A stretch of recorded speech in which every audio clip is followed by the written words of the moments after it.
Hello, everybody. John and I thought we would just check in with you now that we've done the recording of the PI update. This is part of, I suppose, an almost like a care package that we're doing to make you feel that it's more like the PI update that we've done face-to-face in the past.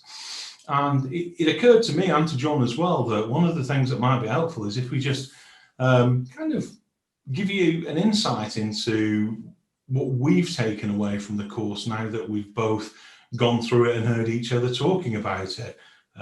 What do you think, John?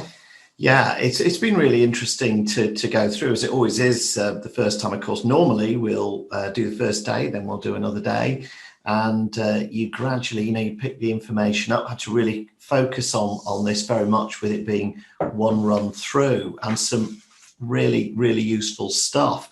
I'm going to take back to work quite a few things.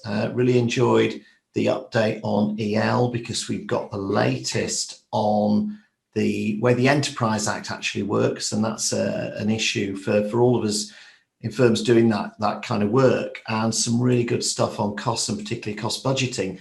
That's just made me rethink how we actually need to approach those issues. So really useful, up-to-date stuff. Yeah, I mean, going through it as well, I mean, obviously I'm always going to say that the EL is very interesting. Loads of good stuff in there in relation to vicarious liability. Supreme Court have been at it again, effectively giving us more of an interpretation of it. And it really does not set things back, which you might hear defendants saying on their websites. Finally, the vicarious liability trains come to an end. It's rubbish. It is still there. It just turns out that there is a slightly more nuanced way of looking at things, like the relationship test, for example. You're looking at the one end. If somebody's employed, then they definitely meet the relationship test. If they are definitely a subcontractor, an independent business, then they're definitely not in the relationship test. The fun bit has always been the in-between, the shades of grey in between. And one of the best bits for me is the way that the Supreme Court endorsed the Bellman decision. That's just another chance to talk about. I love the Bellman case. Talk about that. But they said it's right, so we can keep talking about that great quote from Lady Justice Asplin, where she talks about, in that particular case, the metaphorical MD's hat. So all of that stuff, good law. And it's another interesting feature of the run through we've had this time, how many Supreme Court cases there are looking at those issues, but also on quantum. And these are things of general application that affect so many of the cases we're all doing each and every day. I honestly thought you were going to say the quote from John Major, which was, "I'm in charge. Well, I decide who gets shot." I'd have that case every time we do the PI update. So every time it's referred to, I always think it needs a bit of a reprise. So yeah, we had all of that, which is good, and we got all sorts of odds and ends in there for you. If you're somebody who either never really focused on land law when you were a student, or it was a long time ago, you've forgotten the nuances. I'm not looking at anybody in particular here. We got the perfect case for you, because one, you might remember the accident in the park in Wigan. It's actually been to the Court of Appeal, and they look at all this land law about dedication, which is actually quite important, potentially for a whole load of cases, and a reminder just of how those highway trip claims work. So another quite a complicated context, but really interesting to have gone through that. Yeah, I mean, there are a couple of other things that stood out for me. There's quite a bit in terms of RTA in there. There's a wonderful case right at the beginning that could literally have been an exam question that you come across. It's how many times can you get run over and by whom, effectively, and who should be responsible. But as well as that, there's a couple of cases that really shine a light on how insurers use defences under Section 151 to try and avoid paying for things, and how those things work together. So it's worth having a look in at that. We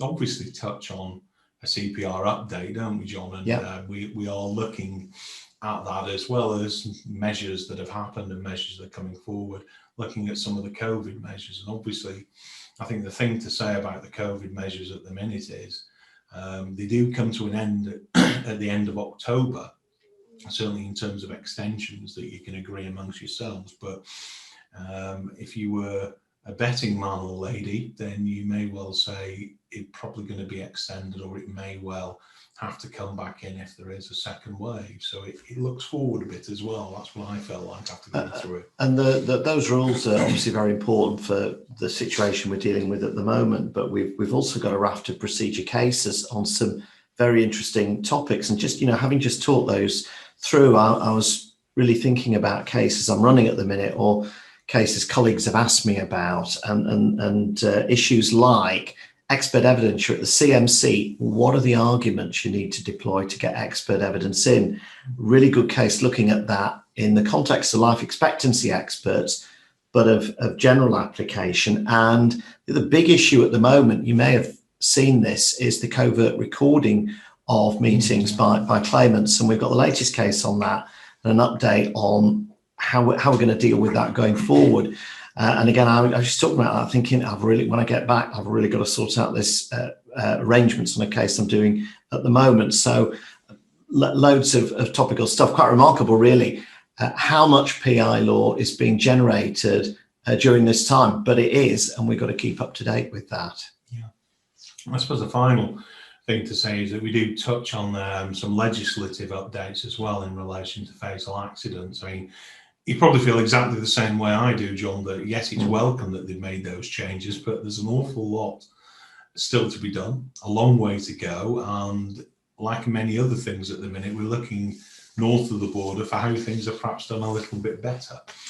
Certainly fatal accidents are dealt with far better there. Yeah, when you compare how it works here in other jurisdictions, particularly Scotland, there's still work to be done. We're moving in the right direction, very slightly, but still a lot to be done. Yeah. And then one other thing, of course, we need to tell people is that you will have, this is a different way of doing the course, but we hope it's as close to the normal experience as possible, but kind of conscious that one of the things that we always enjoy is seeing you, getting questions, always really interesting questions. So there is an opportunity to do that. We've built that in. You'll have the chance to look at the course, and then we're going to have a Q&A session, and there'll be a chance to send questions in. And I'm sure there'll be themes that emerge, and we're going to try and deal with as many of those as we can. So there will be that opportunity, and you can even ask us kind of like anonymously, like people do. So there'll be no stress, no strain. It's all going to be absolutely fine. And the final thing I'd say in relation to that, a lot of people would say, he would definitely say that, wouldn't he? One of the advantages of doing things remotely is that you can do it in the comfort of your own home, which means that if you've always wanted to ask questions on the PI update with a beer in your hand or a glass of wine in your hand, then that's perfectly acceptable and appropriate if you're at home. And I think it actually will be quite nice for everybody to look at it in quite a relaxed way. So we've built in that Q&A webinar. Get your questions in advance. What we're going to do is select the most frequent ones, if you will, or the ones that we think are really important, and then go through them. But there will be a live chat facility there. So hopefully, we can try and recreate as much of it as we can in these slightly strange times. But the one thing you probably realised is that we could talk forever, the two of us, particularly about things involving PI law. So, and given that I'm supposed to be the grown-up, which I'm sure they got it the wrong way around, we're about done with this bit, just to let you know how things are up to. And hopefully you get a lot of use out of it. Certainly loads of good stuff in there. And hopefully we'll be able to see you on the Q&A session, and then hopefully we will see you again in spring when things start getting back to a bit more normal, and we can actually start seeing you face to face again, seeing you in 3D, as I told John the other day. So thank you very much. Thanks.